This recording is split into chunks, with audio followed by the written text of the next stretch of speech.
ஹல்லேலூயா, ஹல்லேலூயா. பரிசுத்த ஆவியானவர் இன்றைக்கு நம்முடைய சபைக்கு சொல்லுகிறதை காதுள்ளவன் கேட்க கடவன். கேட்கிறவர்களாய் மாத்திரம் அல்லாமல் அதன்படி செய்கிறவர்களாய் இருங்கள். இந்த வசனத்தை நம்ம கேட்கறதுக்கு முன்னாடி 2 காரியத்தை நம்ம நல்லா தெரிஞ்சுக்கணும். ஒன்று, ஆவியானவர் சொல்கிறத காது கொடுத்து கேட்கணும். 2வது, கேட்டுட்டு அப்படியே இந்த வாசலை விட்டு போகும்போது விட்டுட்டு போகக்கூடாது, அதன்படி செய்கிறவர்களாக இருக்கணும். ஆமென், ஹல்லேலூயா, ஆமென். கர்த்தர் இந்த நாளில் ஒரு அருமையான தெய்வ வார்த்தையை நம்முடைய சபைக்காய் கொடுத்துருக்கிறார். போன 2 வாரத்துக்கு முன்னாடி ஒரு காரியத்தை நம்ம சபையில் சொல்லி மனப்பாடம் பண்ணோம். ஞாபகம் இருக்குங்களா? மார்க்கு 16, 17, 18 விசுவாசிகளால் நடக்கும் அடையாளங்கள் ஆவன அப்படிங்கிற காரியத்தை குறித்து ஆண்டவர் பேசினார். போன வாரம் ஒரு வசனத்தை சொல்லி அந்த மனப்பாடம் பண்ண சொல்லியிருந்தோம். எத்தனை பேருக்கு ஞாபகம் இருக்குன்னு எனக்கு தெரியல. அப்போஸ்தலர் 10:38. மார்க்கு 16 ஆண்டவர் சொன்னார், விசுவாசிகளால் நடக்கும் அடையாளங்கள் என்னென்ன? நம்பர் 1, அவங்க பிசாசுகளை துரத்துவார்கள், நவமான பாஷைகளை பேசுவார்கள், 3வது சர்ப்பங்களை எடுப்பார்கள், 4வது சாவுக்கு ஏதுவான யாதொன்றை குடித்தாலும் அது அவர்களை சேதப்படுத்த மாட்டாது, கடைசியாக அவர்கள் வியாதியஸ்தர்கள் மேல் தங்களுடைய கைகளை வைப்பார்கள், அவர்கள் சொஸ்தமாவார்கள். அதே அப்போஸ்தலர் 10:38 பரிசுத்த ஆவியானவர் நசரேயனாகிய இயேசுவை, பிதாவாகிய தேவன் இயேசு கிறிஸ்துவை பரிசுத்த ஆவியினாலும் வல்லமையினாலும் என்ன பண்ணியிருந்தாரா? நிரப்பி இருந்தாராம். 2வது, பரிசுத்த ஆவியானவர் அவரோடு கூட இருந்தபடியினாலே அவர் நன்மை செய்கிறவராயும் பிசாசின் பிடியிலே அகப்பட்ட யாவரையும் விடுவிக்கிறவராகவும் அவர் என்ன பண்ணாராம்? சுற்றி திரிந்தாராம். தயவுசெய்து நோட்டில் இந்த 2 வசனத்தையும் நோட் பண்ணி வைங்க. ஆவியானவர்கிட்ட நான் கேட்கும்போது அவர் இன்னைக்கு கொடுத்த வசனம் இதை நான் இப்போ சொல்கிறேன், இதையும் எழுதி வைங்க. இதனுடைய அடிப்படையில் தான் இன்றைக்கி செய்தி. நான் இன்னும் செய்திக்குள்ளே போகலை. ஆவியானவர் நடத்துவார். அப்போஸ்தலர் எடுத்து வாசிக்கலாம். அப்போஸ்தலர் நடபடிகள் 9ஆம் அதிகாரம் 31ஆம் வசனம். இந்த நாளுக்குரிய கர்த்தருடைய வார்த்தை நம்முடைய சபைக்கு. அப்போஸ்தலர் 9:31. அப்பொழுது யூதேயா, கலிலேயா, சமாரியா நாடுகள் எங்கும் உள்ள சபைகள் சமாதானம் பெற்று, நம்பர் 1, சமாதானம் பெற்று பக்தி விருத்தி அடைந்து கர்த்தருக்கு பயப்படுகிற பயத்தினாலும் பயத்தோடும் பரிசுத்த ஆவியின் ஆறுதலோடும் நடந்து பெருகின. இன்னைக்கு கர்த்தர் நம்முடைய சபைக்கு கொடுக்கிற ஒரு வார்த்தை. அது என்ன வார்த்தை? யூதேயா, கலிலேயா, சமாரியா நாடுகளில் உள்ள சபைகள் எல்லாமே சமாதானம் பெற்று பக்தி விருத்தி அடைந்து, 3வது கர்த்தருக்கு பயப்படுகிற பயத்தோடும் பரிசுத்த ஆவியாருடைய ஆறுதலோடும் நடந்து பெருகின. மே மாதம் கடைசி வாரம் நமக்கு பெந்தகோஸ்தே நாள் பண்டிகையாக இருந்தது. பெந்தகோஸ்தே பண்டிகை இந்த உலகமெங்கிலும் கொண்டாடப்பட்டது. அந்த பெந்தகோஸ்தே பண்டிகை முடிந்த உடனே நடந்த காரியம்தான் அப்போஸ்தலர் 2ஆம் அதிகாரத்திலிருந்து எழுதப்பட்ட அத்தனை சம்பவங்களும் அப்போஸ்தலர் 2லேருந்து எழுதப்பட்டது தான். அப்போஸ்தலர் 1:8 சொல்லுது, பரிசுத்த ஆவியானவர் உங்களிடத்திலே வரும் பொழுது நீங்கள் பெலனடைந்து எருசலேமிலும் யூதேயாவிலும் சமாரியாவிலும் பூமியின் கடைசி பரியந்தமும் எனக்கு நீங்கள் எப்படி இருப்பீர்கள்? சாட்சிகளாய் இருப்பீர்கள். அன்னைக்கு பரிசுத்த ஆவியானவர் வர்றதுக்கு முன்னாடியே இயேசு கிறிஸ்து பூமியிலிருந்து போகும் பொழுது கடைசியாக சொன்ன வார்த்தை இது. ஒரு ஹல்லேலூயா சொல்றாமா? சாகும்போது கேட்பாங்க கடைசியா அவர் என்ன வார்த்தை சொன்னாருன்னு. இயேசு சிலுவையில் தொங்கும் போது எத்தனை வார்த்தை சொன்னாரு? 7 வார்த்தை. இயேசு பரமேறதுக்கு முன்னாடி ஒரே ஒரு காரியத்தை தான் அவர் சொல்லிட்டு போனார். நீங்க எனக்காக காத்திருங்க, நீங்கள் காத்திருக்கும் பொழுது பரிசுத்த ஆவியானவர் உங்களிடத்திலே வருவார், அப்பொழுது நீங்கள் என்ன அடைவீர்கள்? பெலனடைவீர்கள். பெலனடைந்து என்ன செய்வீங்க? எருசலேம், யூதேயா, சமாரியா, பூமியின் கடைசி பரியந்தம் நீங்கள் எனக்கு எப்படி இருக்க போறீங்க? சாட்சிகளா இருக்க போறீங்கன்னு சொன்னதை கேட்டு அந்த சீஷர்கள் மேல் வீட்டு அறையில ஏறி அமர்ந்தப்பதான் அந்த 50வது நாள் பெந்தகோஸ்தே நாள் அன்றைக்கு பரிசுத்த ஆவியானவர் ஊற்றப்பட்டார், வல்லமையினாலே நிரப்பப்பட்டார்கள். அதற்கப்புறம் நடந்ததான் இந்த அப்போஸ்தலர் நடபடிகள். ஆமென், ஹல்லேலூயா. அந்த அப்போஸ்தலர் உள்ளதான் இந்த 9ஆம் அதிகாரம் 31 இப்போ பிரதர் வாசிச்சாங்க. எங்கெங்கெல்லாம் சொல்லுங்கள். யூதேயா, அடுத்தது என்ன வாசிச்சாரு? எருசலேம், ஆமாம், யூதேயா, கலிலேயா, சமாரியா, எங்கும். அப்போ அப்போஸ்தலர் 1:8 சொன்ன அந்த காரியம் இந்த அப்போஸ்தலர் 1:9 யூதேயால நடந்துருச்சு, கலிலேயால நடந்துருச்சு, சமாரியால நடந்துருச்சு. இன்னும் ஒரே ஒரு இடத்துல தான் நடக்க வேண்டியிருக்குது. எந்த இடம் சொல்லுங்க பார்க்கலாம். அப்போஸ்தலர் 1:8 சொன்னாரு, பரிசுத்த ஆவி உங்களிடத்துல வரும்பொழுது நீங்கள் பலனடைந்து எருசலேம், யூதேயா, சமாரியா, கடைசியா ஒரு இடம் சொன்னாரு. எங்க சொன்னாரு? பூமியின் கடைசி பரியந்தம் நீங்கள் எனக்கு சாட்சிகளாய் இருப்பீர்கள். இந்த அப்போஸ்தலர் 9 சீஷர்கள் எங்கெங்க போய் என்னென்னவெல்லாம் பண்ணாங்களா? ஃபர்ஸ்ட் யூதேயா, கலிலேயா, அடுத்தது சமாரியா, எல்லாம் முடிஞ்சிருச்சு. இன்னும் ஒரு இடம் பாக்கி. கடைசியில் சொன்ன ஒரு இடம், பூமியின் கடைசி பரியந்தம் நீங்கள் எனக்கு சாட்சிகளாய் இருப்பீர்கள். அந்த ஒரு வாக்கியம்தான் இன்றைக்கு நிறைவேறி கொண்டிருக்கிறது. ஒரு ஆமேன் சொல்கிறீங்களா? ஆமேன், அல்லேலூயா. யூதேயால எழுப்புதல் வந்துச்சா? வந்துருச்சு. சமாரியால வந்துருச்சா? வந்துருச்சு. கலிலேயால வந்துருச்சா? வந்துருச்சு. எல்லா பக்கமும் வந்துருச்சு. இப்போ உலகம் எங்கிலும் எழுப்புதல் அடைந்து கொண்டிருக்கிற நாட்களுக்குள்ளே நாம் வந்து கொண்டிருக்கிறோம். ஆமேன், அல்லேலூயா. ஸோ அப்போஸ்தலர் 1:8 சொன்னது அப்போஸ்தலர் 9 அப் டு எருசலேம், யூதேயா, சமாரியா வந்துருச்சு. இன்னைக்கு பூமியின் கடைசி பரியந்தம் எனக்கு நீங்கள் சாட்சிகளாக இருக்க போகிறீர்கள். அப்படி சாட்சிகளாக இருக்க போகிறீர்கள் சொன்னதுதான் இன்னைக்கு நம்ம சபையில் எல்லாரும் வந்து உட்கார்ந்துருக்கிறோம். ஒரு ஆமேன் சொல்றீங்களா? அங்க என்ன சொல்லுது? சபைகள். நல்லா கவனிச்சுக்கோங்க. இயேசு எதற்காக இந்த உலகத்திற்கு வந்தார்? கிறிஸ்தவர்களுக்காக அல்ல. யாருக்காக வந்தார்? முழு உலகத்துக்காக அவர் வந்தார். யாரெல்லாம் இயேசுவை தன் சொந்த இரட்சகராக ஏற்றுக்கொண்டார்களோ, யாரெல்லாம் இயேசு தேவனுடைய குமாரன் என்று விசுவாசிக்கிறார்களோ, யாரெல்லாம் இயேசு எனக்காய் மரித்தார், இயேசு என் பாவத்தை சுமந்தார், இயேசு என்னுடைய சாபங்களை தீர்த்தார், அவர் மீண்டும் வரப்போகிறாருங்கிற விசுவாசம் யாருக்கெல்லாம் இருக்குதோ அவங்களுக்காக, எல்லாவற்றுக்காகவும் இயேசு கிறிஸ்து சிலுவையிலே மரித்தார். அதை யார் விசுவாசிக்கிறாங்களோ அவங்க தான் அதை என்ன பண்ண முடியும்? எடுத்துக்கொள்ள முடியும். ரேஷன் கடை இருக்குதா? இருக்குது. யார் போய் ரேஷன் வாங்கலாம்? சிட்டிசன்ஸ் எல்லாரும் போய் ரேஷன் வாங்கலாம். ஆனால் அந்த சிட்டிசன் கையில் என்ன வேணும்? ஸ்மார்ட் கார்டு வேணும், ரேஷன் கார்டு வேணும். ரேஷன் கார்டு இருந்தால் மட்டும்தான் எங்கே போய் என்ன பொருள் வாங்க முடியும்? ரேஷன் கடையில் வாங்க முடியும். அதே மாதிரி தான் நான் சொல்கிறேன், இது ஒரு பண்டக சாலை. ஆண்டவருடைய சபை என்பது ஒரு பண்டக சாலை. அங்கே அத்தனை ஆசீர்வாதமும் இருக்குது. அந்த அத்தனை ஆசீர்வாதமும் யாருக்காக வைக்கப்பட்டிருக்கிறது? தேவனுடைய புத்திரர்களுக்காக வைக்கப்பட்டிருக்கிறது. எல்லா புத்திரர்களும் போய் எடுக்கலாமா? எல்லாருமே போய் வாங்கிக்கலாம். ஆனால் அவங்களுக்கு என்ன வேணும்? ஒரு கார்டு வேணும். அந்த கார்டு, ஸ்மார்ட் கார்டு என்னதான்? இயேசு கிறிஸ்து என்கிற ஒரு நாமம். அந்த நாமத்தில் விசுவாசம் உள்ளவர்களாய் நீங்கள் எவைகளை கேட்டாலும் அவைகளை நீங்கள் என்ன பண்ணுவீர்கள்? பெற்றுக்கொள்ளுவீர்கள். நான் கடையில் போய் நின்றுட்டு ஐயோ என் கார்டை மறந்து வச்சுட்டு வந்துட்டு அடுத்த வாரம் நான் எடுத்துகிட்டு வரேன், இன்னைக்கு எனக்கு ரேஷன் கொடுங்கன்னு கேட்டால் கொடுத்துருவாங்களா? ஏங்க, நீங்கள் ஃபிங்கர் பிரிண்ட் வைக்கணுங்க.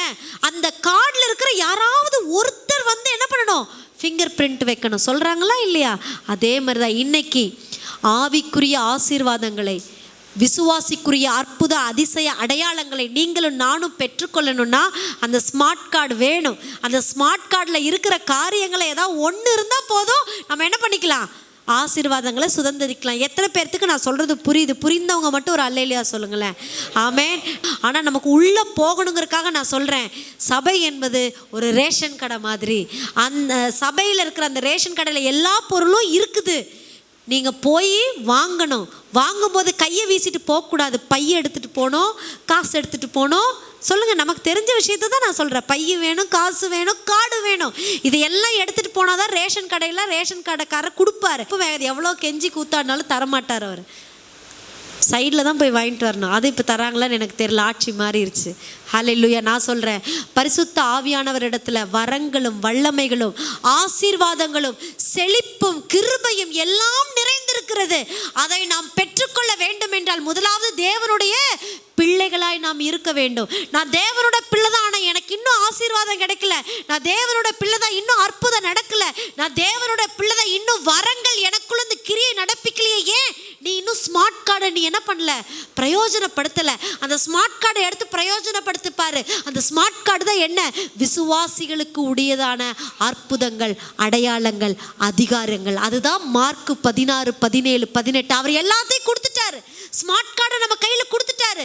அதுதான் விசுவாசிக்கிறவர்களால் நடக்கும் அடையாளங்கள். அவனை விசுவாசிகள் எங்கே இருப்பாங்க? ஏன்னா ஒரு கேள்வி கேட்குற, அடுத்த கேள்வி, விசுவாசி எங்கே இருப்பாங்க சொல்லுங்க பார்க்கலாம்? ரோட்டில் இருப்பாங்களா? Very good.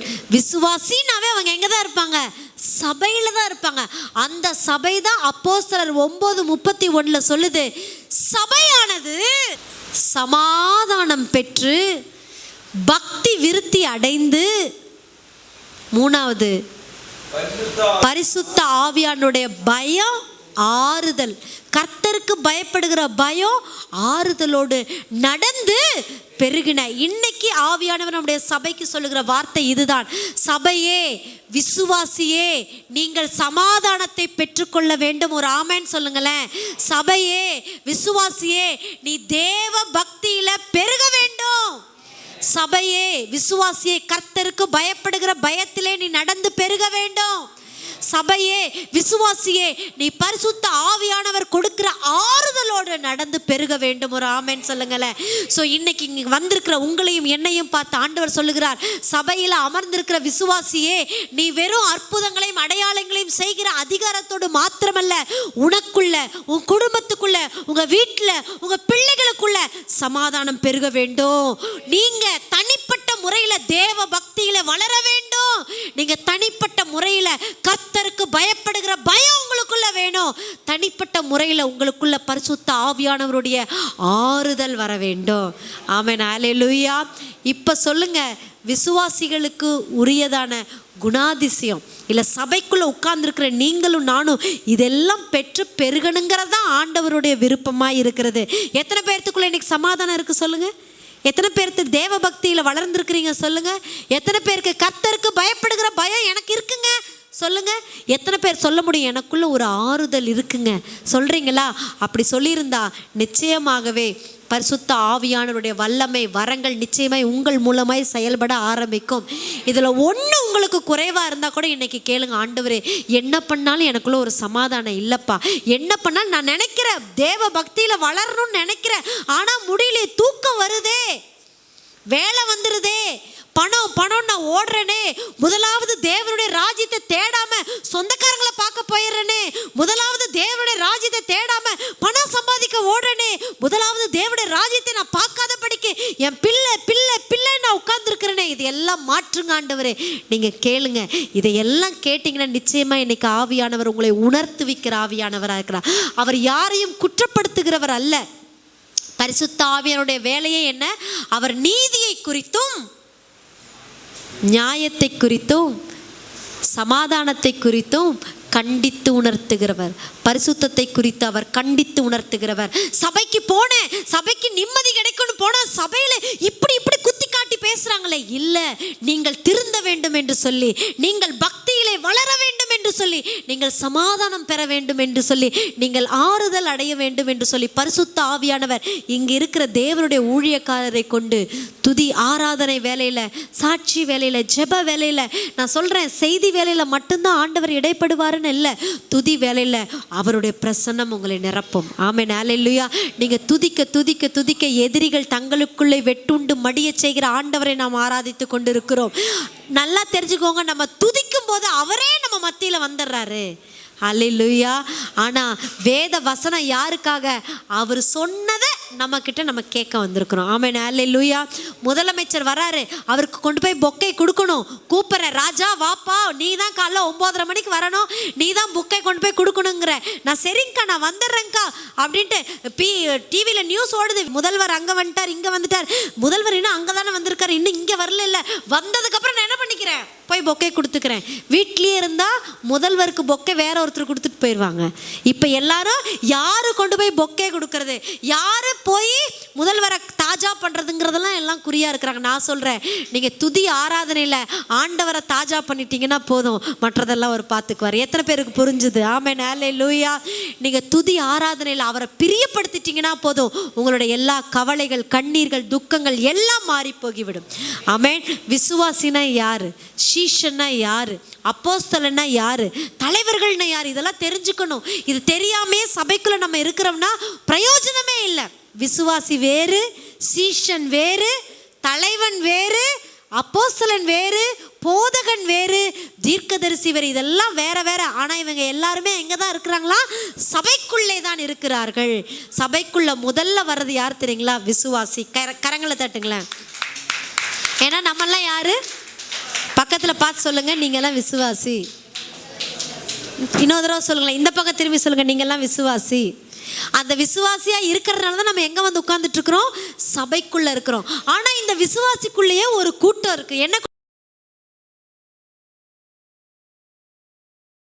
கூட்டம் தெரியுங்களா? அற்ப விசுவாசி, அவிசுவாசி, சந்தேக விசுவாசி. என்னால் விசுவாசிக்கவே முடியலங்க, ஏதோ கூப்பிட்டாங்க அதனால் வந்து உட்கார்ந்துருக்குறேங்கிற கூட்டமெல்லாம் எதுக்குள்ளே தான் இருக்கிறாங்க? விசுவாசி கூட்டத்தில் தான் இருக்கிறாங்க. இதை ஒரு முறை போன வருஷத்தில் நான் பிரசங்கம் பண்ணேன். சபையிலே வரக்கூடிய விசுவாசிகள் 7 வகை. ஒன்று புறா விசுவாசி, ஒன்று காக்கா விசுவாசி, ஒன்று கொக்கு விசுவாசி, ஒன்று மயில் விசுவாசி, ஒன்று கழுகு விசுவாசி, ஒன்று கோழி விசுவாசின்னு சொன்னேன். அந்த செய்தியை கேட்டதுக்கப்புறம் சபைக்குள்ளே இருந்த விசுவாசி செய்தியெல்லாம் முடிச்சதுக்கப்புறம் சாயந்தரம் மீட்டிங் போட்டு, யார் கூட தெரியுங்களா? சபைக்குள்ளே வந்த மற்ற ஜனங்களுக்கு ஃபோன் கால் போட்டு, வா நேரில் வா நான் பேசணும்னு கூப்பிட்டு மீட்டிங் போட்டு உட்கார வச்சு, பாஸ்டர்மா எப்படி அப்படி சொல்லலாம்? அவங்க என்ன பார்த்து தான் நீங்கள் காக்கா விசுவாசின்னு சொன்னாங்க. பாஸ்டர்மா என்ன பார்த்தா நீங்க கொக்கு விசுவாசின்னாங்க. பாஸ்டர்மா என்ன பார்த்தா அப்படி பேசுனாங்க. என்ன இருந்தாலும் பாஸ்டர்மா என்ன பத்தி அப்படி பேசியிருக்க கூடாது. ஹல்லேலூயா. பலிபீடத்தில் நின்று பேசுறது பாஸ்டர்மா அல்ல, பாஸ்டர் அல்ல, அவங்க மூலமாய் தேவனுடைய வார்த்தை வெளிப்படுகிறது. ஒருவேளை பாஸ்டர்மா சொல்லியிருந்தாலும், ஒருவேளை நான் அப்படி இருக்கிறேன்னா ஆண்டவரே என்னை மாற்றுங்க ஆண்டவரே நீங்கள் கேட்டிருந்தா நிச்சயமே அவர் மாற்றி இருப்பார். அவங்க மாற்றாம அவங்க என்னை கண்டித்து உணர்த்திட்டாங்க. ஸோ சபையிலேருந்து வருகிற வார்த்தைகள் எப்படியா இருந்தாலும் அவங்க என்ன பேசிட்டாங்க, அவங்க எப்படி அப்படி பேசலான்னு நீங்கள் 3வது நபர்கிட்ட போய் ஒரு விசுவாசி சொல்லாமல் டைரெக்டாக வந்து நீங்கள் பேசிட்டீங்கன்னா பிரச்சனையே முடிஞ்சுது. நானும் சொல்கிறேன், டைரெக்டாக அங்கேயே கனெக்ஷன் பண்ணிட்டீங்கன்னா வேலை முடிஞ்சுது. பாஸ்டர் எத்தனை தான் சுமப்பார்? ஆமென், ஹல்லேலூயா. நம்ம ஃபேஸ்புக்லேயும் வாட்ஸ்அப்லேயும் நம்ம பார்க்குறோம், பாஸ்டர் கோட்டு சூட்டு டை கண்ணாடி ஜெய்ஜாண்டிக்கா நின்று அப்படியே பயங்கர கம்பீரத்தோடு நிற்கிற மாதிரி ஒரு போஸ்டர் இருக்கும். ஆனால் பாஸ்டருக்கு பின்னாடி பார்த்தீங்கன்னா என்ன இருக்கும்? பல கத்தி குத்துகளோட பாஸ்டர் நின்றுட்டு இருப்பார். பல ரத்த கலரிகளோட பாஸ்டர் நின்றுட்டு பின்னாடி இருக்கிற அந்த ரத்த கலரியை காட்ட மாட்டார். முன்னாடி இருக்கிற அந்த சிரிச்ச முகத்தும், அந்த முன்னாடி அந்த ஜெய கம்பீரத்தோடு இருக்கிறத தான் காட்டுவார். அதனால எல்லாம் என்ன நினச்சிக்குவாங்க? பாஸ்டருக்கு என்ன காசு நிறையா இருக்கு, பாஸ்டருக்கு என்ன நிறைய இருக்குது, பாஸ்டருக்கு என்ன அவர் சந்தோஷமா இருக்கிறாரு. இல்லைங்க, பாஸ்டருக்கு பின்னாடி இருக்கிற காரியம் நமக்கு தெரியாது, அவருக்கு மாத்திரம் தெரியும். அதே மாதிரி ஒவ்வொரு விசுவாசிகளும் படுகிற கஷ்டம் என்ன, அவருடைய கண்ணீர் என்ன, கவலை என்ன, துக்கம் என்ன, ஒருவேளை இங்கே நிற்கிற எங்களுக்கு அது தெரியாமல் இருக்கலாம். ஆனால் ஒருத்தர் அதை பார்த்து கொண்டிருக்கிறார், ஒருவர் அதற்கு பதில் கொடுத்து கொண்டிருக்கிறார், ஒருவர் உங்களை ஆறுதல் படுத்தி தேறுதல் படுத்தி உங்களுக்கு சமாதானத்தை கொடுத்து கொண்டிருக்கிறார். அதனால விசுவாசியை நீ கலங்காதே. பரிசுத்த ஆவியானவர் இந்த காலை வேளையை சொல்லுகிறார், விசுவாசியே, சபையே, நீ கலங்காதே, நீ திகையாதே. நான் உன்னை ஆசீர்வதிக்க முடியாதபடிக்கு என்னுடைய கரம் குறுகி போகவில்லை. என்னால் இது கூடாதுங்கிறது ஒன்றுமே இல்லை. என்னால் எல்லாம் ஆகும், என்னால் எல்லாம் கூடும். விசுவாசியை நீ பண்ண வேண்டியது ஒன்றே ஒன்று தான், அற்ப விசுவாசியாக இருக்காதே. பக்கத்தில் பார்த்து சொல்லுங்கள், இனிமேல் ராயல் க்ரௌன் சர்ச்சுக்கு வர்ற விசுவாசியே, சபையே, நீ இனிமேல் அற்ப விசுவாசியாக இருக்காத, அவிசுவாசியாக இருக்காத, சந்தேகப்படாத. ஆமென், ஹல்லேலூயா. பைபிள் இதெல்லாம் இருந்துச்சு. பைபிளில் எதுக்கு நான் சொல்கிறேன்? இயேசு கூட எத்தனை சீஷர்கள் இருந்தாங்க? 12 சீஷர்கள். 12 சீஷர்களும் விசுவாசத்தில் வல்லவர்களாக இருந்தாங்கன்னா இல்லை, ஒருத்தர் அற்ப விசுவாசியாக இருந்தார். அதனால தான் பாட்டு பாடினோம், காட்டு புஷ்பத்தை உடுத்துவிக்கிற நீர் என்னையும் உடுத்துவிப்பது அதிக நிச்சயம் அல்லவா. அவங்களுக்கெல்லாம் காக்காய்க்கெல்லாம் சாப்பாடு கொடுக்குறீங்களே, என்னை போஷிப்பது அதிக நிச்சயம் அல்லவா. அற்ப விசுவாசியே, விசுவாசியே, சபையை இன்னைக்கு ஆவியானவர் சொல்லுகிறார், சாப்பாட்டுக்காக, உணவுக்காக, உடைக்காக, பணத்துக்காக நீங்க கவலைப்படாதீங்க. அப்படி கவலைப்பட்டா விசுவாசியே, சபையே, நீ அற்ப விசுவாசி சபை. ரெண்டாவது ஒரு கூட்ட ஜனம் இந்த 12 பேருக்குள்ளே இருந்தது. அது என்ன தெரியுங்களா? சந்தேகப்படுகிற விசுவாசி. என்ன விசுவாசி? எது எடுத்தாலும் சந்தேகம். ஒருவேளை அவங்க இவங்க கிட்ட போய் இதை சொல்லியிருப்பாங்களோ, ஒருவேளை அவங்க என்னை பற்றி தான் பேசியிருப்பாங்களோ, ஒருவேளை ஆண்டவர் செய்வாரோ செய்ய மாட்டாரோ, ஒருவேளை இது நடக்குமா நடக்காதா, எல்லாம் சொல்கிறாங்க. கையை வச்சா அற்புதம் நடக்கும்னு சொல்கிறாங்க. நம்ம எல்லாம் கையை வச்சா எங்கே நடக்கும்? இது அற்ப விசுவாசி இல்லை, சந்தேகப்படுகிற விசுவாசி. ஒரு அல்லேலூயா சொல்லுங்களேன். ஆண்டவர் சொல்லிட்டார். என்ன சொல்லிட்டாரு? விசுவாசிகளுடைய அடையாளங்களாவன அதிகாரம் என்ன? நீ கையை வைப்ப, வியாதியஸ்தன் என்னவாவா? ஆனால் கையை வைக்கிறதுக்கு ஒரு சந்தேகம். நான் வச்சா சரி ஆகுமா ஆகாதன்னு. தயவு செய்து பக்கத்தில் பார்த்து சொல்லுங்க, விசுவாசியே சந்தேகப்படாத. கேமராவில் புருஷன் மனைவி மேலே சந்தேகம், அம்மாவுக்கு புள்ள மேலே சந்தேகம், கணவனுக்கு மனைவி மேலே சந்தேகம், பெற்றோருக்கு பிள்ளைங்க மேலே சந்தேகம். எதுக்கு இந்த சந்தேகம்? நீ உண்மையான விசுவாசியாக இருந்தா என்று சொன்னால் உனக்கு சந்தேகம் வரவே கூடாது. அப்படி சந்தேகம் வந்துருச்சுன்னா நீ சந்தேகப்படுற விசுவாசியாக தான் இன்னும் சபைக்குள்ள உட்கார்ந்துட்டு இருக்கிறோம். இந்த விசுவாசி ஒரு அற்புதத்தையும் ஒரு அடையாளத்தையும் செய்யவும் முடியாது, வாங்கவும் முடியாது. கடினமாக இருந்தாலும் ஏற்றுக்கொள்ள வேண்டியது நம்முடைய கடமையாக இருக்கிறது. இன்னைக்கு ஆவியானவர் நம்மை மாற்றப் போகிறார், மறுரூபப்படுத்த போகிறார். ஒருவேளை அப்படி பரலோகம் போக முடியாத ஒரு சூழ்நிலை இருந்தால் கூட இந்த செய்திக்கு பின்பதாக நீங்கள் பரலோக வாசிகளாய் மாறப்போகிறோம். ஆமென். ஹல்லேலூயா, ஹல்லேலூயா. அது இடுக்கமான வாசல். பாஸ்டர்ஸே போகிறது அரிதான். நான் அடிக்கடி ஒரு கதை சொல்லுவேன். ஒரு சபையில் இருக்கிற எல்லாரும் மரித்து போயிட்டாங்களாம், பரலோகம் போனாங்களாம். அங்கே போனால் ஒரு வயசான பாட்டி, அந்த பாட்டியை தேவ தூதர்கள் வந்து வெல்கம் பண்ணாங்களாம். பாட்டியை கூட்டிகிட்டு போனாங்களாம். ஒரு ஓட்டக்கார் கொடுத்தாங்களாம். யாருக்கு? ஒரு பாட்டி, சர்ச்சுக்கு வர விசுவாச பாட்டி. ஒரு ஓட்டக்காரை கொடுத்தாங்களாம். அந்த பாட்டி கேட்டுச்சா, என்ன நான் இப்படி சர்ச்சுக்கெல்லாம் போனேனே, வந்தனே, ஜெபம் பண்ணனே, எனக்கு ஒரு ஓட்டக்காரு கொடுக்குறீங்களே தேவ தூதர்களே அப்படின்னாங்களாம். தேவ தூதர்கள் ஒன்றுமே சொல்லியா, சிரிச்சுக்கிட்டே இருந்தாங்களாம். அப்புறம் உங்களை நாங்கள் ஒரு வீட்டுக்கு கூட்டிகிட்டு போகிறோன்னு கூட்டிகிட்டு போனாங்களாம். அந்த பாட்டி அம்மாவே கார் ஓட்டிகிட்டு போய், இதெல்லாம் நீங்கள் உண்மையாங்கன்னு கேட்காதீங்க, இது உண்மை இல்லை, ஒரு சின்ன உங்களுக்கு புரிஞ்சு கொள்றக்கா நான் சொல்கிறேன். அந்த பாட்டி அம்மா காரை ஓட்டிகிட்டு போக பெரிய பெரிய பெரிய பெரிய பில்டிங்காக இருந்துச்சான். எங்கே? பரலோகத்தில் நான் சொல்கிறது. அப்படியே அதெல்லாம் தாண்டி போகும்போது ஒரு ஓட்டு வீடு இருந்துச்சான். வண்டி அங்கே நின்று, அம்மா உங்களுக்கான வீடு வந்துருச்சுன்னா, என்ன நான் சர்ச்சில் எப்படியெல்லாம் இருந்தேன், எனக்கு போய் ஒரு ஓட்டு வீடு கொடுக்குறீங்களே அப்படின்னு சொல்லி பயங்கர முறுமுறுத்தாங்களா அந்த பாட்டியம்மா. சிரிச்சுக்கிட்டு ஒன்றுமே சொல்லி அந்த தேவ தூதர்கள். இந்த பாட்டியம்மா, ஐயோ ஒரு ஓட்ட காரை கொடுத்துட்டாங்க, ஒரு ஒரு இந்த பூலோகத்தில் தான் எனக்கு நல்ல வீடு இல்லை, பரலோகத்துலையாச்சும் பெரிய பில்டிங் கிடைக்கும்னு நினச்சா எனக்கு என்ன வீடு தான் கொடுத்துருக்குறாங்க, ஓட்டு வீடு தான் கொடுத்துருக்குறாங்கன்னு புலம்பிகிட்டே இருந்துச்சாங்களாம். புலம்பிட்டே சரி என்ன பண்ணுறது, வா இந்த காரை எடுத்துகிட்டு போடலான்னு இவன்யா கவனிங்க. இங்கே அந்த காரை எடுத்துகிட்டு ஓட்டிக்கிட்டே இந்த பாட்டி போச்சான். நல்லா கவனிங்க. பாட்டி எதில் போகிறாங்க? எந்த காரில் போகும்போது பின்னாடி பாஸ்டர் சைக்கிளில் வந்தாராம். அல்லேலூயா. பாஸ்டர் சைக்கிளில் வந்தோன்னே இந்த பாட்டிக்கு ஷாக் ஆகி வண்டி நிறுத்திட்டு, பாஸ்டர் என்ன பாஸ்டர் நீங்கள் சைக்கிளில் வர்றீங்க அப்படின்னு. என்னம்மா பண்ணுறது, நான் பண்ண ஊழியத்துக்கு எனக்கு கிடைச்ச பலன் இதுதாம்மா அப்படின்னா. அப்போ பாட்டி நினச்சது, ஆஹா பரவாயில்ல, சைக்கிளு பாஸ்டருக்கு, எனக்கு ஓட்டையாக இருந்தாலும் பரவாயில்ல, எனக்கு கார். பாஸ்டர் உங்கள் வீடு எங்கே இருக்குது? இந்த அங்கே தான்மா இருக்குது. எங்கே பாஸ்டர்? இந்த அங்கே அங்கே ஒரு டென்ட் அடிச்சிருக்குது பாருமா, அதுதான்மா என் வீடுனாங்களா. அப்போ பாட்டிக்கு இன்னும் சந்தோஷம். என்ன சந்தோஷம்? எனக்காச்சும் ஓட்டு வீடு, ஆனால் என்னை வழி நடத்தின பாஸ்டருக்கு டென்ட்டு வீடு.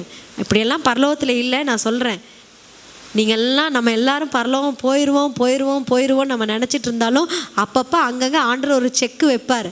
இதிலெல்லாம் நீ கரெக்ட் ஆகிட்டியா கேட்பார். மகளே நான் உனக்கு அழகாக அருமையாக 2 பிள்ளை கொடுத்தனே, வளர்த்துனியா? எஸ்தர் சிஸ்டர் கேட்பார் ஆண்டவர், 2 பிள்ளை கொடுத்தனே வளர்த்துனியா? அம்மா உங்களை கேட்பாரு, உனக்கும் நான் பிள்ளை கொடுத்தனே எப்படி வளர்த்துனேன் கேட்பாரு. உங்களை கேட்பாரு. கவிதா உன்னை கேட்பாரு. நல்ல மனைவியை கொடுத்தனே என்ன பண்ண கேட்பாரு. பிரதர் கேட்பார். உங்களை பார்த்து பின்னாடி இருக்கிறத உங்கள் 2 பேர்த்தையும் தான் சொல்கிறேன், ராஜாவையும் கேட்குறேன். ஒரு மனைவியை கொடுத்தனே, இந்த பூமியில் ஏன் சித்தம் இல்லாமல் எதுவும் நடக்காதே, மனைவியை கொடுத்தேன்ல, நீ எவ்வளோ என்ன இதாக பார்த்த நீ மனைவியை கேட்பாரு. உன் வாயில் என்ன வார்த்தையை சொல்லி உன் மனைவியை கூப்பிட்ட கேட்பாரு. உன் பிள்ளைகளை என்ன சொல்லி பேசின கேட்பாரு. நான் உனக்கு பணம் கொடுத்ததெல்லாம் உன் பிள்ளைங்களை போஷிக்க செஞ்சையா கேட்பாரு. அப்போ போய் ஆண்டவரே எனக்கு இதெல்லாம் தெரியாமல் போச்சு, அன்னைக்கு யாரும் எனக்கு சொல்லாமல் விட்டாங்களே, அன்னைக்கே சொல்லியிருந்தா நான் திருந்திருப்பேனே ஆண்டவரே, இப்போ பரலோகம் வேற வந்துட்டேனே, இப்போ உள்ளே விடுவீங்களா மாட்டிங்களான்னு கேட்டால் கேள்விக்குறிதான். ஆமென், ஹல்லேலூயா. விசுவாசியை விழித்துக்கொள், விசுவாசியை ஜாக்கிரதையா இரு, விசுவாசியை மற்றவங்களை பார்த்து சோரம் போயிடாதீங்க, மற்றவங்க பேசுகிற மாதிரி நீங்களும் வீண் வார்த்தைகளை பேசாதீங்க.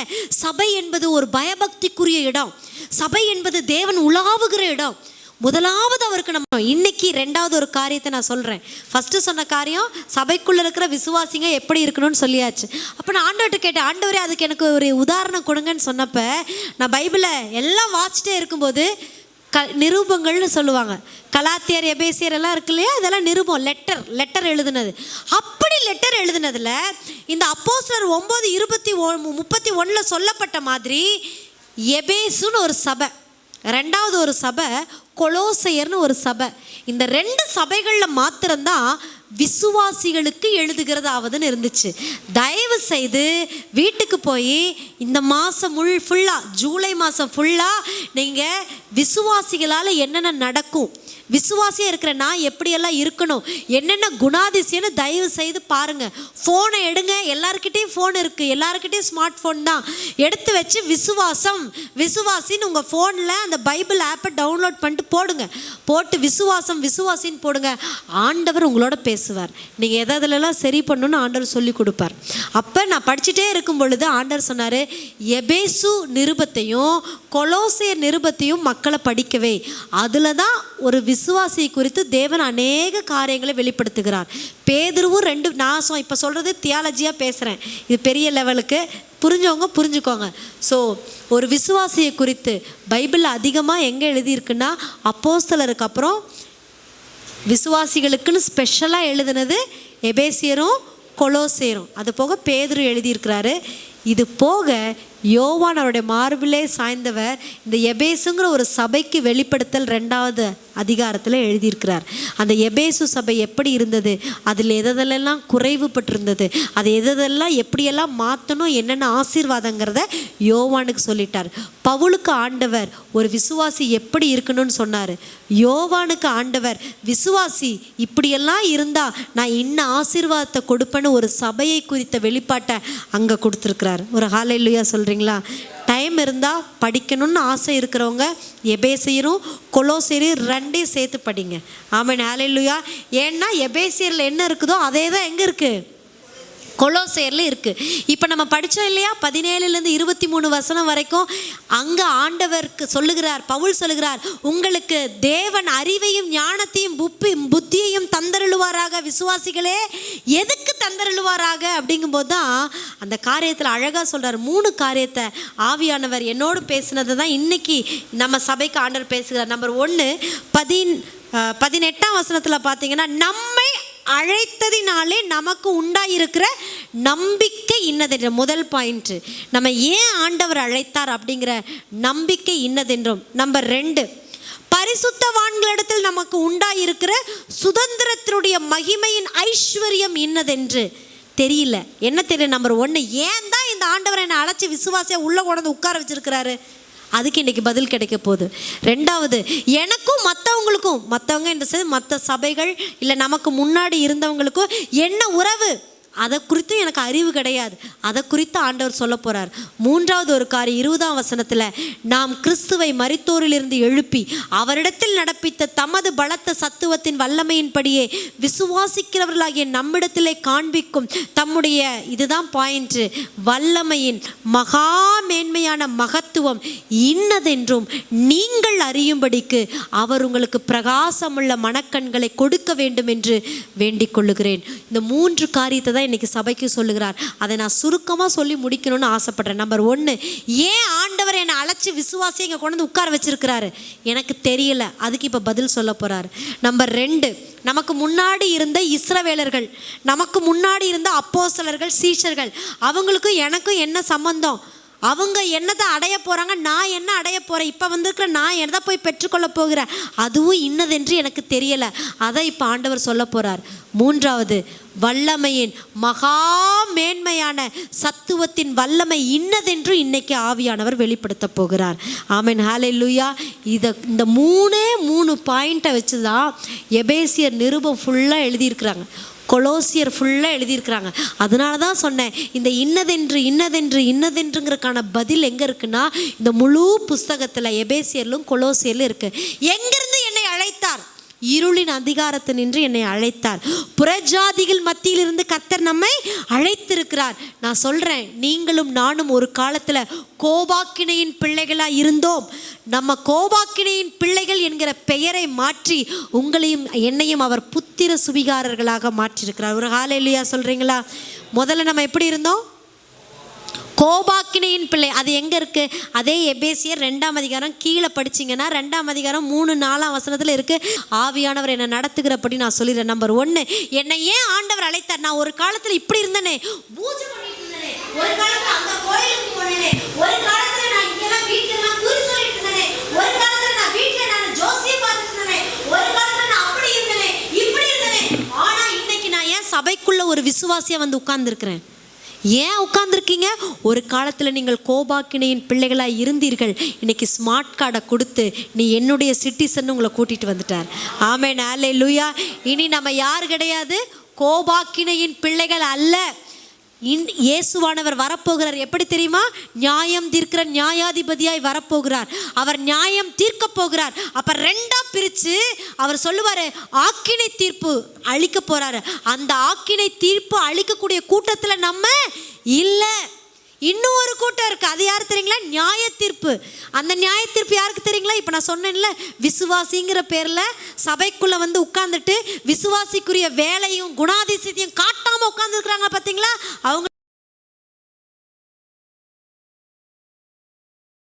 அவங்களுக்கு என்னங்க? நியாய தீர்ப்பு. ஆக்கினை தீர்ப்பு தேவனை அறியாத ஜனத்திற்கு, நியாய தீர்ப்பு தேவனை அறிந்து இன்னும் செயல்படாமல் பின்வாங்கி போயிட்டு மாய்மாலம் பண்ணிட்டு முரட்டாட்டம் பண்ணிட்டு இருக்கிறாங்க பார்த்தீங்களா? அவங்களுக்கு என்னங்க? நியாய தீர்ப்பு. ஆனால் எவ்வளவு கஷ்டம், எவ்வளவு வேதனை, என்னை எப்படி பேசினாலும் எப்படி திட்டினாலும் சகிச்சுக்கிட்டு பொறுமையாக அந்த ஆவியின் குணங்களை ஆவியின் கனிகளை நீங்கள் காட்டிகிட்ருக்கிறீங்க பார்த்தீங்களா? உங்களுக்கு அவர் சிட்சித்து ஆசீர்வாதத்தை அளிக்கிறார். அதனால தான் அவர் சொல்றார், வலது பக்கத்தில் நிற்கிறவர்களே, உங்களுக்காக ஆயத்தம் பண்ணப்பட்டிருக்கிற அந்த கல்யாண விருந்துக்கு போங்க. கல்யாண வஸ்திரங்களை நீங்கள் என்ன பண்ணுங்க? தரித்து கொள்ளுங்க. நிச்சயம் ஆண்டவர் நம்மளை பார்த்து சொல்ல போகிறார். ஆமேன். ஒருவேளை எந்த விசுவாசியாக நம்ம இருக்கிறோன்னு எனக்கு தெரியல. அற்ப விசுவாசியா, அவிசுவாசி தோமா மாதிரி நீங்கள் இருக்கிறீங்களா எனக்கு தெரியலை. சந்தேகப்படுற பேதுரு மாதிரி இருக்கிறீங்களா எனக்கு தெரியலை. ஆனால் இன்னைக்கு ஆண்டவர் உங்களை விசுவாசத்திலே பூரண புருஷர்களாய் மாற்றப் போகிறார். ஆமேன். ஏன்னா இந்த விசுவாசி தான் அற்புதத்தை செய்ய முடியும், அடையாளத்தை செய்ய முடியும். அப்படி விசுவாசியை என்னை அழைத்திருக்கிறார்ல. எங்கிருந்து என்னை அழைச்சாரு? கோபாக்கினியின் பிள்ளையா நான் இருந்தேன். இப்போ அப்பா பிதாவே என்று கூப்பிட பண்ணுகிற புத்திர சுவிகாரத்தின் ஆவியை கொடுத்து என்னை தேவனுடைய பிள்ளையாய் மாற்றியிருக்கிறார். அதனால தான் எபேசியர் 3ஆம் அதிகாரம் 1-3 வரைக்கும் சொல்லுது, பிள்ளைகளே நீங்கள் அழைக்கப்பட்ட அழைப்பிற்கு பாத்திரவான்களாய் நடந்து கொள்ளுங்கள். ஆமென், ஹல்லேலூயா. என்ன அழைப்புக்கு பாத்திரம்? இவ்வளோ நாளாக என்ன பிள்ளையா இருந்தோம் நம்ம, இப்போ என்ன பிள்ளையா மாற்றிருக்கிறாரு? தேவ பிள்ளையா, தேவனுடைய சுவிகார புத்திரராக மாற்றிருக்கிறார். அதனால உன் குணாதிசயத்தை மாற்று. இத்தனை நாளாக சண்டை போட்டையா? உன் குணாதிசயத்தை மாற்று. இத்தனை நாளாக நீ எரிச்சலாக இருந்தியா? உன் குணாதிசயத்தை மாற்று.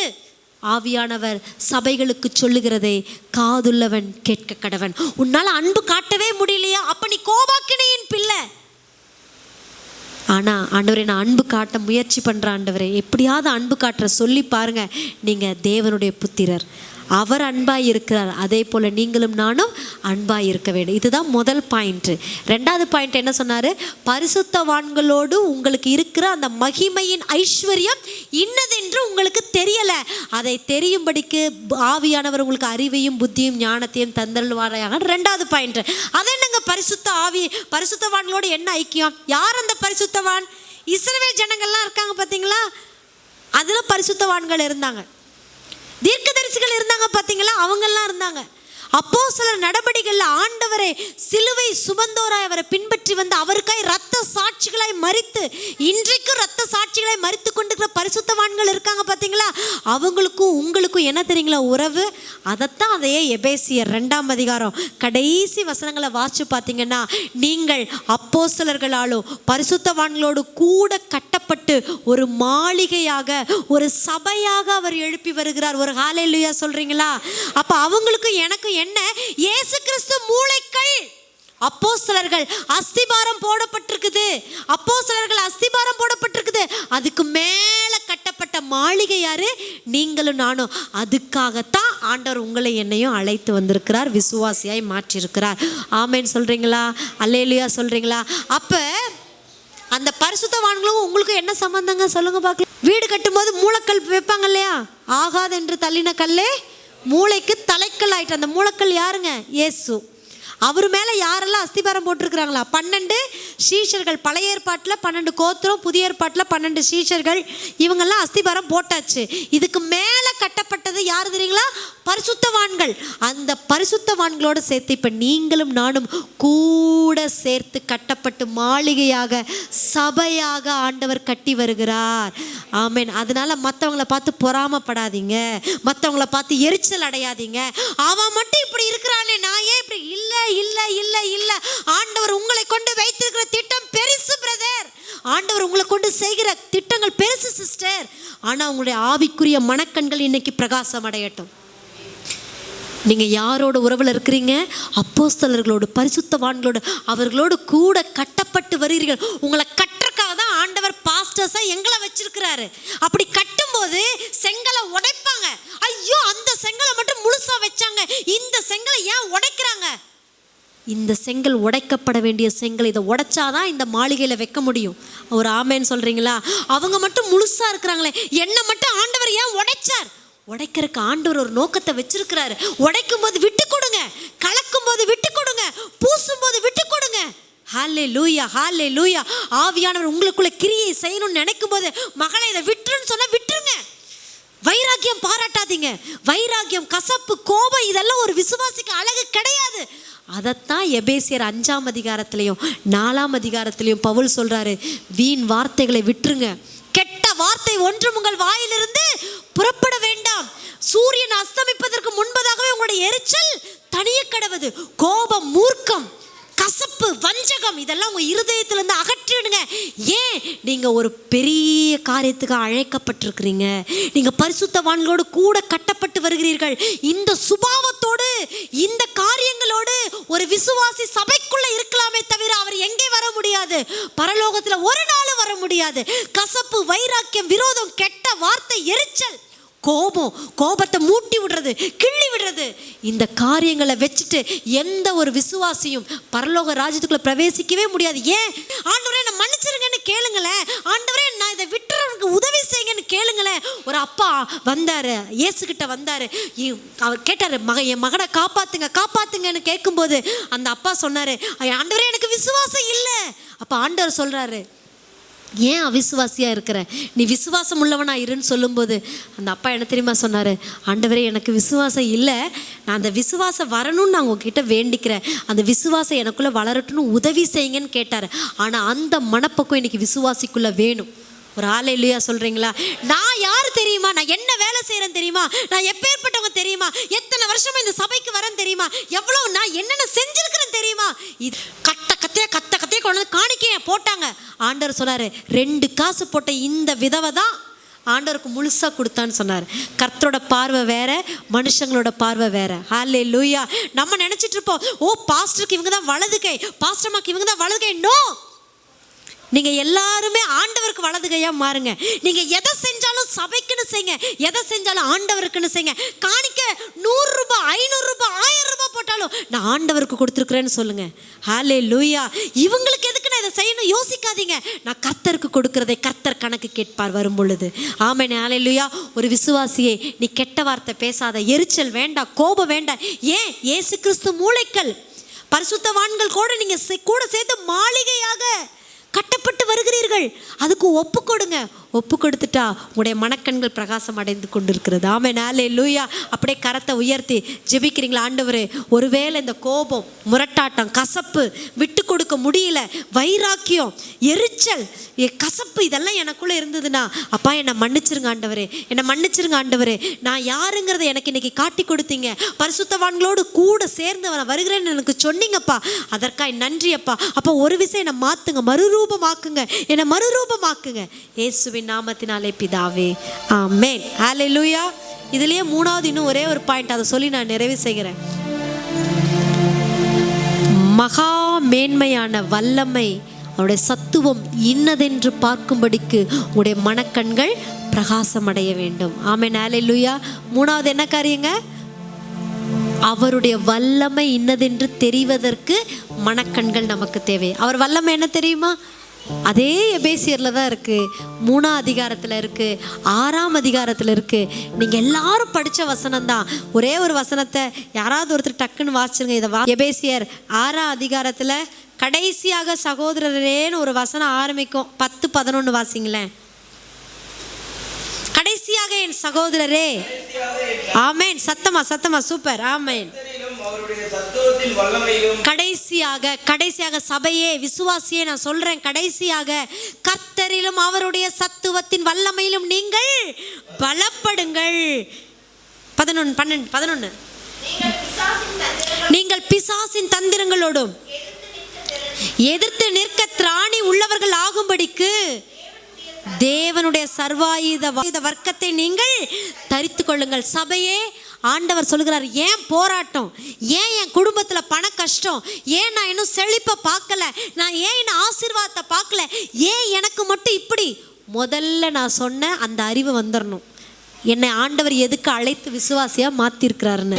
ரெண்டாவது, நான் யாரோட கூட்டி கட்டப்பட்டு வருகிறேங்கிற அறிவு வந்துடணும். இந்த 2 அறிவும் வந்துருச்சுன்னா, மூணாவது அறிவு, அவருடைய பலத்த சத்துவத்தின் வல்லமையில் நம்ம ஆட்டோமேட்டிக்காக என்ன பண்ண ஆரம்பிப்போம்? நிரப்பப்பட ஆரம்பிப்போம். கொர்நேலியுங்கிற வீட்டில் தேவனை அறியாத ஜனங்கள் உட்கார்ந்துட்டு இருக்கும்போது பேதுரு வந்து பிரசங்கம் பண்ணும்போது தேவ வார்த்தை அவங்களுக்குள்ள கிரியை நடப்பித்த உடனே பரிசுத்த ஆவியானவர் ஊற்றப்பட்டாராம். ஏன் இன்னைக்கு சபையில் அது நடக்கல? யோசிச்சு பாருங்க. சபை நடந்துட்டு இருக்குது, செய்தி கேட்டுட்டு இருக்கிறீங்க, உங்களுக்குள்ள பரிசுத்த ஆவியானவர் இதெல்லாம் நீ சரி பண்ணணும் உங்களுக்கு சொல்லி கொடுத்து நீங்க அதை சரிப்படுத்தி ஆண்டவருக்கு ஒப்பு கொடுக்கும் பொழுது பரிசுத்த ஆவியானவர் நிச்சயமா உங்களை நிரப்ப முடியும். ஆமென், ஹல்லேலூயா. நான் பார்த்துருக்கிறேன், கண்ணால் நான் பார்த்துருக்கேன். சபை நடந்துட்டு இருக்கோம், போதகர் ஜெபம் பண்ணிட்டு இருப்பார், போதகர் செய்தி கொடுத்துட்டு இருப்பாரு, பின்னாடி ஒரு அம்மா அபிஷேகத்தில் நிரம்பி அவங்க பாட்டுக்கு ஆடிட்டு இருப்பாங்க, டிஸ்டர்ப் பண்ண மாட்டாங்க யாருமே. ஏன்? அவங்க தன்னை ஒப்பு கொடுத்தார்கள், பரிசுத்த ஆவியானவரை நிரப்பி இருக்கிறார். நானும் நீங்களும் ஒன்றும் சொல்ல முடியாது. இப்போ பேசிட்டு இருக்கிறாங்க பிள்ளைங்க, அவங்கள சொல்லலாம் பேசாத அமைதியா இருன்னு. ஆனால் பரிசுத்த ஆவியானவர் நிரப்பி அவங்கள ஆசீர்வதிக்கும் பொழுது, பரிசுத்த ஆவியானவர் வரத்தை கொடுக்கும் பொழுது, ஒரு ஊழியனோ இல்லை சக விசுவாசி அமைதியாருன்னு சொல்றதுக்கு நமக்கு என்ன கிடையாது? ரைட்ஸ் கிடையாது. ஏன் அது இன்னும் நடக்கல? இன்னும் அந்த அளவுக்கு வல்லமையிலும் சத்துவத்திலும் நீங்களும் நானும் பலப்படலை. கணுக்கால் அளவு, முழங்கால் அளவு, இடுப்பு அளவு இல்லை, நீச்சல் ஆழத்துக்கு போகணும்னு விரும்புகிறார். அப்பதான் 12-13 சொல்லுது, உங்களுடைய யுத்தம் யாரோடு அல்ல, மாம்சத்தோடும் இரத்தத்தோடும் அல்ல, வான மண்டலங்களில் உள்ள பொல்லாத ஆவிகளின் சேனைகளோடும் அந்தகார லோகாதிபதிகளோடும் தான் உங்களுக்கு என்ன இருக்கிறது? யுத்தம் இருக்கிறது. நான் அம்மா தான், நான் நினைச்சேன் என் பிள்ளையை அடிக்கலாம், அவளை நான் திட்டலாம், என்ன வேணாலும் என் நாவை கொண்டு அவளை சபிக்கலாம், அதிகாரம் இருக்குது. ஆனால் நான் அப்படி செய்யக்கூடாது. ஏன்? எனக்குன்னு ஒரு அழைப்பு இருக்குது. எனக்குன்னு ஆண்டவர் ஒரு திட்டத்தை வச்சிருக்கிறாரு. ஆண்டவர் எனக்கு வரத்தை கொடுக்க ரெடியாக இருக்கிறாரு. ரேஷன் கடையில் எல்லாம் ரெடியாக இருக்குது. இந்த ஸ்மார்ட் கார்டில் இருக்கிற எல்லாத்தையும் நான் எடுத்துகிட்டு போய் இந்த ஃபிங்கர் பிரிண்ட்டை நான் வைக்கணும். பார்த்தீங்களா? இந்த ஃபிங்கர் பிரிண்ட்டை நான் வச்சுட்டா உடனே அவன் எப்படி எடுத்து போடுறானோ அதே மாதிரி ஆவி, ஆத்துமா, சரீரத்தை கரைபடாமல் பார்த்துக்கணும்னு இதே எபேசியர் 4:5 தான் சொல்லுது.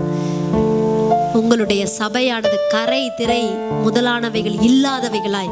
ஆமென். எபேசியர் 5 சொல்றாரு, 27 கரை திரை முதலானவைகள் ஒன்றும் இல்லாமல் பரிசுத்தமும் பிழையற்றதுமாய் தமக்கு முன் நிறுத்தி கொள்வதற்கு தம்மைத்தாமே எதற்காக? சபைக்காக இயேசு தன்னை ஒப்பு கொடுத்திருக்கிறார். சபையே, கரை திரை எதுவும் இருக்கக்கூடாது. எங்கே இருக்கக்கூடாது? ஆவியிலையும் இருக்கக்கூடாது, ஆத்துமாலையும் இருக்கக்கூடாது, இந்த சரீரத்துலையும் இருக்கக்கூடாது. அதனால இன்னைக்கு ஒரு முடிவெடுப்போம். ஆண்டவரே, அழைத்த அழைப்பு என்னன்னு இன்னைக்கு எனக்கு காட்டி கொடுத்துட்டீங்க. யாரோட எனக்கு பங்கு இருக்குன்னு காட்டி கொடுத்துட்டீங்க. மூணாவது, இதை ரெடி பண்ணிட்டு நான் வரும் பொழுது உங்களுடைய பலத்த சத்துவத்தின் வல்லமையினால என்னை நீங்கள் நிரப்பி, இந்த சக ஜனங்களோட சண்டை போடுறது என்னுடைய நோக்கம் அல்ல.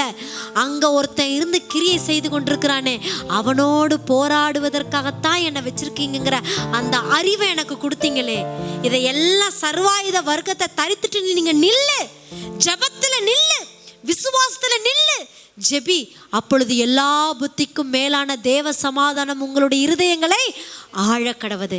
நான் சொல்கிறேன், விசுவாசியே நீ உடன் பங்காளி, விசுவாசியே நீ உடன் சுதந்திரர். அதைத்தான் இந்த எபேசியர் 3ஆம் அதிகாரத்தில் பவுல் சொல்கிறாரு. அல்லேலூயா. எபேசியர் 3:3 பாருங்க.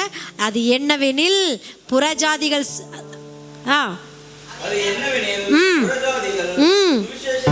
இப்ப கேட்டீங்களே, இதுதான் சுவிசேஷம். இதனாலே உடன் சுதந்திரமாய் ஒரே சரீரத்திற்கு உள்ளானவர்களுமாய் கிறிஸ்துவுக்குள் அவர் பண்ணின வாக்குத்தத்தத்திற்கு உடன் பங்காளிகளுமாய் இருக்கிறார்கள் என்கிற இந்த ரகசியத்தை அவர் எனக்கு வெளிப்படுத்தி அறிவித்தார். ஒரு ஆமென் சொல்றீங்களா? இது ஒரு ரகசியம். இந்த ரகசியத்தை குறித்து தான் கொலோசியர் அடிக்கடி பார்த்து சொல்லுவார். கொலோசியர் 1:27, கொலோசியர் 1:27 படி கிறிஸ்துவானவர் மகிமையின் நம்பிக்கையாக உங்களுக்குள் இருப்பதே அந்த ரகசியம். அந்த ரகசியத்தை தான் இந்த எபேசியர் புஸ்தகத்திலையும் கொலோசியர் புஸ்தகத்திலையும் விசுவாசிகளுக்கு வெளிப்படுத்த தேவன் பவுலை உபயோகம் பண்ணினார். இன்னைக்கு இந்த சபைக்கும் ஆவியானவர் அடியேனை உபயோகப்படுத்தியிருக்கிறார். அவர் ஹல்லேலூயா சொல்லலாமா? ஹல்லேலூயா. நீங்கள் யார்? சாதாரண விசுவாசி இல்லை, அதிகாரத்தை பயன்படுத்துகிற விசுவாசிகள். அதனால உங்கள் குணாதிசயங்கள் மாறட்டும். நீங்கள் யார், எதுக்காக சபைக்குள்ளே வந்து உட்கார்ந்துருக்கிறீங்க, உங்கள் அழைப்பு என்ன, அதுக்கு பாத்திரமான நடந்துக்குங்க. அந்த பரிசுத்தவான்களோட உடன் பங்காளி, அந்த பரிசுத்தவான்களுக்கு கொடுத்த எல்லா வாக்கு தத்தங்களுக்கும் நீங்களும் நானும் உடன் சுதந்திரர். அதை அறிந்து கொள்ளுங்க. இதையெல்லாம் அறிந்துட்டு அவருடைய பலத்த சத்துவத்திலும் வல்லமையிலும் பலப்பட்டு ஜெபத்திலே நீங்கள் எவைகளை கேட்பீர்களோ அவைகளை எல்லாம் பெற்றுக்கொள்ளுவீர்கள். அதனால தான் இயேசு இந்த பூமியில் இருக்கும்போதே சொன்னார், என்னை விசுவாசிக்கிறவன் நான் செய்கிறதையும் செய்வான், இதிலும் பெரிதானவைகளையும் செய்வான்னு சொன்னேன். நான் சொன்னேன், ராயல் க்ரௌன் இன்டர்நேஷனல் மினிஸ்ட்ரி சபையானது பாஸ்டமாவும் இல்லாமையே நடக்கணுங்கிறதா என்னோட ஆசை. ஒரு ஹல்லேலூயா சொல்றீங்களா? எல்லாரும் எழும்பி எல்லாருடைய கண்களும் இங்கே ஃபோக்கஸ் ஆகணும். ஆமென். என்ன நடந்தது இந்த சபையில்? இங்கே இருக்கிற விசுவாசிகளுக்கெல்லாம் என்ன நடந்துச்சு? எப்படி அவங்க செஞ்சால் மட்டும் இது நடக்குது? யூஸ்வலாக பாஸ்டர் வந்தால் தானே அற்புதம் நடக்கும். ஆனால் இந்த அம்மா வந்தால் அற்புதம் நடக்குது. யூஸ்வலாக பாஸ்டர் வந்தால் தானே செத்தவங்களை எழுப்புவாங்க. பாலமுருகன் வந்து எந்திரின்னு சொன்னார், உடனே செத்தவன் எந்திரிச்சிட்டானே, இது எப்படி ஆகும்? ஏன்னா பாலமுருகனுடைய பிரதரோட கண்ணு மனக்கண்கள் பிரகாசம் அடைந்தது. என்ன? அவருடைய அழைப்பு என்னன்னு தெரிஞ்சுக்கிட்டாரு. யாரோட அவர் பங்கு இருக்குதுன்னு தெரிஞ்சிருச்சு. அவருக்கு என்ன வல்லமை கொடுத்துருக்குறாங்கன்னு தெரிஞ்சிருச்சு. அதனால அவர் ஒரு வார்த்தை சொன்னால் போதும், எல்லாம் மாறும். நான் சொல்ற விசுவாசியே, இந்த 3 காரியங்களை இன்னைக்கு தெளிவாய்க்குங்க. அப்போஸ்தலர் 9:31 சபையா இன்னைக்கு நீ வந்துக்கிற நீங்களும் நானும் சமாதானம் பெற்றுக்கொள்ளணும். ஒருவேளை சமாதானம் இல்லையா, இப்போ ஆண்டவர்கிட்ட ஒப்பு கொடுத்து கேளுங்க. 2வது, தேவ பக்தி வேணும். தேவ பக்தி வேஷம் வேணாம். நான் திரும்ப சொல்கிறேன், நான் வந்தோடனே என்னை பார்த்தோன்னே முக்கால் போட்டு ஸ்தோத்திர பிரைஸ் லார்ட், அது எனக்கு தேவையே இல்லை. உண்மையாக தேவனுக்கு முன்பதாக நீங்கள் பக்தி உள்ளவர்களை அவர் தேடிக்கொண்டிருக்கிறார். ஒருவன் இருந்தால் போதும் பக்தி உள்ளவன். 3வது, கர்த்தருக்கு பயப்படுகிற பயம். 4 செவுத்துக்குள்ளே நீங்கள் என்ன பண்ணீங்கன்னா எனக்கு தெரியாது, ஆனால் ஆண்டவருக்கு தெரியும். 4 செவுத்துக்குள்ளே ஒரு மனுஷனை பற்றி மனுஷியை பற்றி நீங்கள் என்ன பேசுகிறீங்க, ஃபோனில் என்ன பேசுகிறீங்க, மற்றவங்களோட உறவாடும் போது என்ன பேசுகிறீங்க எனக்கு தெரியாது, ஆனால் ஆவியானவர் கேட்டுட்ருக்கிறார். காக்கை குருவிகள் செங்கல் எல்லாம் வந்து அன்னைக்கு வந்து நிற்கும். ஆக்கினை தீர்ப்பா, நியாய தீர்ப்பா, இல்லை கிருபையா அவருடைய பரலோகத்துக்குள்ளே நம்ம போக போகிறோமா? முடிவு பண்ண வேண்டியது நம்ம கையில். இன்னைக்கு ஒரு பரிசுத்த ஆவியானுடைய ஆறுதல் நம்மை நிரப்பட்டும், தேறுதல் நிரப்பட்டும். எழும்பி நிற்கலாம், கண்களை மூடி நம்ம ஜெபிக்கலாம். ஹல்லேலூயா. கர்த்தரின் கை குறுகவில்லை, கர்த்தரின் வாக்கு மாறிடா.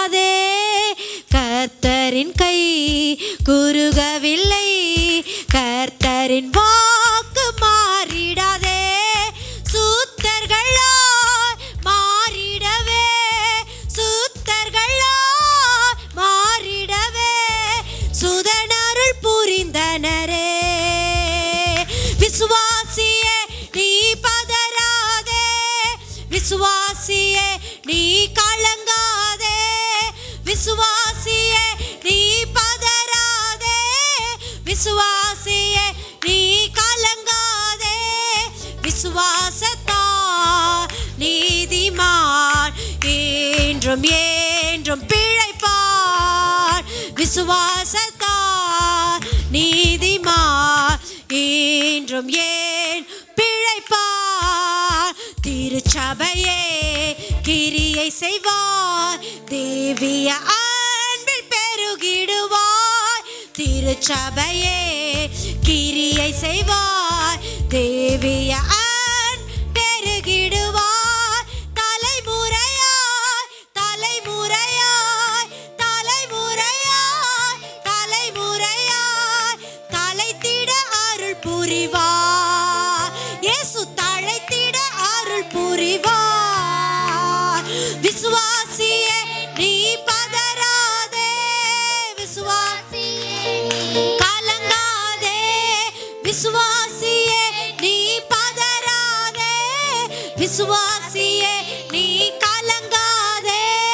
விசுவாசத்தால் நீதிமான் என்றும் என்றும் பிழைப்பார். விசுவாசத்தால் நீதிமான் என்றும் என்றும் பிழைப்பார். கரங்களை தட்டி ஆண்டவருக்கு விசுவாசத்தினால நீதிமான என்னை மாற்றி இருக்கிறீர், விசுவாசத்தினால நித்திய ஜீவனை கொடுத்திருக்கிறீங்க, விசுவாசத்தினால எதெல்லாம் குறைவு பட்டோன்னு வெளிப்படுத்தல் 2ல சொன்ன காரியங்கள் எபேசு சபையை குறித்து யோவானுக்கு வெளிப்படுத்தின விசேஷத்துல சொன்னீங்கல்ல. ஆனாலும் உன் பேரிலே ஒரு குறை உண்டு சொன்னீங்கல்லப்பா, அந்த குறை இன்னைக்கு நிறைவாகட்டும். ஜெயம் கொள்ளுகிறவன் எவனோ அவனுக்கு பரதீசின் மத்தியிலே இருக்கிற ஜீவ விருட்சத்தின் கனியை நான் புசிக்க கொடுப்பேன்னு சொன்னீங்கல்ல, அது நடக்கட்டும். எபேசு சபையில் இருக்கிற விசுவாசிகளுக்கு சொன்னீங்கல்ல, கொலேசு சபையில் இருக்கிற விசுவாசிகளுக்கு சொன்னீங்கல்லப்பா, இன்னைக்கு ராயல் கிரவுண்ட் சபையில் உட்கார்ந்து இருக்கிற விசுவாசிகளாக எங்களுக்கு இது சொல்லியிருக்கிறீங்க. பரிசுத்த ஆவியானவரே, வார்த்தையை அனுப்பி குணப்படுத்துகிறவர் நீர், வார்த்தையை அனுப்பி விடுதலையாக்குபவர் நீர், வார்த்தையை அனுப்பி அற்புதங்களை செய்பவர் நீர். எங்களை கொண்டு கிரியை நடப்பீங்கப்பா, திருச்சபையா எங்களை கொண்டு கிரியை நடப்பீங்கப்பா. ஒன் மேன் ஷோ இல்ல ஆண்டவரே, நான் மட்டும் நான் சொல்லலப்பா, ஒரு கூட்ட ஜனம் என் கூட பரலோக ராஜ்யத்துக்குள்ள வரணும். நானும் என் வீட்டாருமோ என்றால் கர்த்தரையை சேவிக்கணும். நான் மட்டும் சர்ச்சுக்கு வந்தா பத்தாது, என் பிள்ளைங்க பேர பிள்ளைங்க எல்லாரும் கர்த்தருடைய அன்பை ருசிக்கணும். இயேசுவுக்குள்ள இருந்த அதே அன்பின் திவ்ய சுபாவம் எனக்குள்ள வரட்டும். எல்லா விதமான கசப்புகளை மாற்றுங்க ஆண்டவரே. தேவ பக்தியை கொடுங்கப்பா, உமக்கு பயப்படுகிற பயம் எனக்குள்ள வரட்டும். என் வாயில எத்தனை பாவத்தை நான் செஞ்சிருக்கிறேன், என் நினைவுகள்ல எத்தனை காரியங்களை நான் செஞ்சு யோசிச்சிருக்கிறேன். ஒரு விசுவாசியா இருந்து நான் எத்தனை காரியங்களை நான் தவறி இருக்கிறேன். அம்மாவா, அப்பாவா, தங்கச்சியா, அண்ணனா, சித்தியா, சித்தப்பாவா, அத்தையா, மாமாவா, பிள்ளைகளா, பேர பிள்ளைகளா, தாத்தா பாட்டியா, எத்தனை விஷயத்துல நான் தவறி இருக்கிறேன். என்னை மன்னிச்சிருங்க. கேளுங்களேன் ஆண்டவரே, என்னை மன்னிச்சிருங்க. போதும் ஆண்டவரே, என் மன கண்களை இன்னைக்கு பிரகாசமாக்கினதற்காய் நன்றி அப்பா. ஒரு விசுவாசின்னு சொல்றேன்னா அந்த அதிகாரங்கள், வரங்கள், வல்லமைகள் என் மூலமா ஏன் வெளிப்படலைன்னு அங்கலாய்க்கிறேன்னா, நான் இன்னும் சரியாகணுமே, நான் இன்னும் ஒவ்வொரு பகுதிகளையும் சரியாகணுமே. என்னை மாற்றுங்கப்பா, என்னை உருவாக்குங்க ஆண்டவரே, என்னை உருவாக்குங்க, என்னை உருவாக்குங்க, என்னை உருவாக்குங்க. கரை திரை அற்ற சபையா எங்க சபையை மாற்றுங்க. மனைவிக்குரிய அபிஷேகம், கணவனுக்குரிய அபிஷேகம், பிள்ளைகளுக்குரிய அபிஷேகம், வேலைக்காரருக்கு உரிய அபிஷேகம், எஜமான்களுக்கு உரிய அபிஷேகம் எங்களுக்குள்ள இருந்து வெளிப்படட்டும் அப்பா. ஒரு வேலைக்காரனா என் கடமையை மாத்திரம் நாங்க செய்ய, ஒரு எஜமானா என்னிலும் பெரியவர் ஒருவர் இருக்கிறாருங்கிற அந்த ஒரு பயபக்தி எனக்குள்ள காணப்படட்டும். அம்மாங்கிற கோபத்துல பிதாக்களே உங்கள் பிள்ளைகளை கோபப்படுத்தாதீர்கள் எபேசியர்ல சொன்னீங்கல்லப்பா. எத்தனை முறை என் பிள்ளையை நான் கோபப்படுத்திருக்கிறேன், நான் மன்னி ஆண்டவரே. பிள்ளைகளே உங்கள் பெற்றோருக்கு கர்த்தருக்குள் கீழ்ப்படிங்கன்னு சொன்னீங்கல்லப்பா. உணர்வுள்ள இருதயத்தை கர்த்தர் எதிர்பார்க்கிறார். அன்னைக்கு அந்த விசுவாச பிள்ளைகள் மூலமாய் அப்போஸ்தலர் 3000 பேர், 5000 பேர் திரள் கூட்ட ஜனங்கள் ரட்சிக்கப்பட்டதை போல இன்னைக்கு இந்த ராயல் கிரவுண்ட் இன்டர்நேஷனல் மினிஸ்ட்ரிஸ் மூலமாக, உங்கள் மூலமாக அநேக திரள் கூட்ட ஜனங்கள் கிறிஸ்துவை அறிய வேண்டும். உங்கள் மூலமாய் அற்புத அதிசய அடையாளங்கள் நடக்க வேண்டும். நீங்கள் கிறிஸ்துவை பிரதிபலிக்க வேண்டும். கிறிஸ்துவின் அன்பின் சாயல் உங்களுக்குள்ள இருந்து வெளிப்பட வேண்டும். பார்க்கிறவர்கள் குட்டி இயேசுவை பார்க்கட்டும். உங்க கூட பேசுறவங்க குட்டி இயேசுவோடு பேசட்டும். உங்களுடைய அன்பு மற்றவர்களுக்கு சாட்சியா மாறட்டும். பரிசுத்த ஆவி உங்களிடத்துல வரும் பொழுது பலனடைந்து யூதேயாவிலும் எருசலேமிலும் சமாரியாவிலும் பூமியின் கடைசி பரிந்து எனக்கு சாட்சிகளா இருங்கள்னு சொன்னீங்கல்லப்பா. இன்னைக்கு இந்த வெங்கமேடு பகுதியில் என்ன சாட்சியா வைங்கப்பா. பெருந்துறை பகுதியில் என்ன சாட்சியா வைங்க. ஈரோடு பகுதியில் என்ன சாட்சியா வைங்க. என் குடும்பத்தை சாட்சியா வைங்க. பிள்ளைங்களை சாட்சியா வைங்க. இந்த முழு தேசத்துக்கும் எங்களை சாட்சியா வைங்க ஆண்டவரே. உலகத்தை கலக்குகிறவர்கள் இங்கேயும் வந்து விட்டார்களா என்று கேட்கக்கூடிய அளவுக்கு எங்களை கொண்டு செய்யுங்கப்பா. ஒருவேளை நாங்க பிறந்தது ஒரு சாதாரண பிறப்பா இருக்கலாம், ஆனால் எங்களுடைய இறப்பு ஒரு சரித்திரமாய் மாறட்டும் அப்பா. நாங்க இறக்கும் பொழுது பரலோகத்திலே மிகுந்த சந்தோஷம் உண்டாகட்டும். இறக்கும் போது பரலோக ராஜ்யத்திலே மிகுந்த களிப்பு, உத்தமமும் உண்மையும் உள்ள ஊழியக்காரனே, கர்த்தருடைய சந்தோஷத்துக்குள்ளே மகிமையிலே பிரவேசின்னு எங்களை பார்த்து சொல்லட்டும் ஆண்டவரே. என்னை பார்த்து சொல்லட்டும் அப்பா. அதுக்கு என்ன தகுதிப்படுத்துங்க, தகுதிப்படுத்துங்க, தன்னை தகுதிப்படுத்துங்க.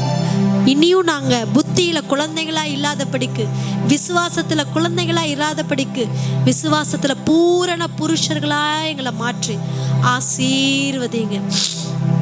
எங்களோட பேசின கிருபைக்காய், இந்த நல்ல சுவிசேஷ வார்த்தைக்காக நன்றி செலுத்துகிறோம். இன்னைக்கு வராத மக்களுக்காய் நாங்கள் ஜெபிக்கிறோம். அவர்களுக்கும் இதை நாங்கள் சொல்லி அவர்களையும் விசுவாசத்திலே தட்டி எழுப்ப உதவி செய்யுங்க. துதி கன மகிமை எல்லாம் ஆண்டவராக இயேசு கிறிஸ்துவின் நாமத்தின் மூலம் உமக்கே செலுத்துகிறோம் எங்கள் ஜீவனுள்ள நல்ல பிதாவே. ஆமென். ஆமென். என் ஆத்துமாவே கர்த்தரே ஸ்தோத்திரி, என் முழுவதுமே பரிசுத்த நாமத்தை ஸ்தோத்திரி. ஆத்துமாவே கர்த்தரே ஸ்தோத்திரி, கர்த்தர் செய்த சகல உபகாரங்களையும் மறவாதே. ஆமென்.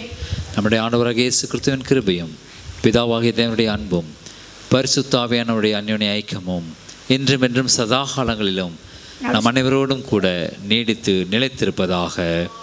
ஆமென். ஆமென். ஆமென். திருச்சபையே கிரியை செய்வார், தேவிய பெருகிடுவார். தலைமுறையாய் தலைமுறையாய் தலைமுறையாய் தலைமுறையாய் தலைத்திட அருள் புரிவார். இயேசு தழைத்திட அருள் புரிவார். விசுவாசியே நீ பதறாதே, கலங்காதே. விசுவாசியே நீ பதறாதே, விசுவாசியே நீ கலங்காதே. விசுவாசத்தால் நீதிமான் இன்றும் என்றும் பிழைப்பார்.